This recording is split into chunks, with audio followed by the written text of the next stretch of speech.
Una part important del nostre usuari amb els programes educatius són els projectes amb escoles, no? I per això desenvolupem unes activitats que creem entorn les nostres exposicions. Ha sigut la dinàmica de molts anys obrir una exposició i crear material educatiu per a les escoles, però des de la meva pròpia experiència, després d'uns anys d'haver portat aquesta dinàmica, em va quedar com la sensació que no estava realment oferint un projecte educatiu que transmetia els valors del museu i del patrimoni.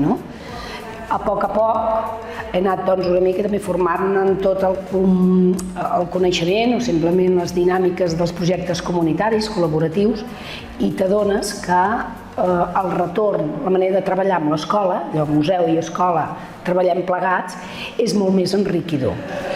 Complex, no és fàcil, ho comentàvem moltes vegades amb mestres, clar, t'han de venir una escola, tota una línia, com assumeixes 3 línies, 75 nens fent un projecte i acabant un dia en un museu?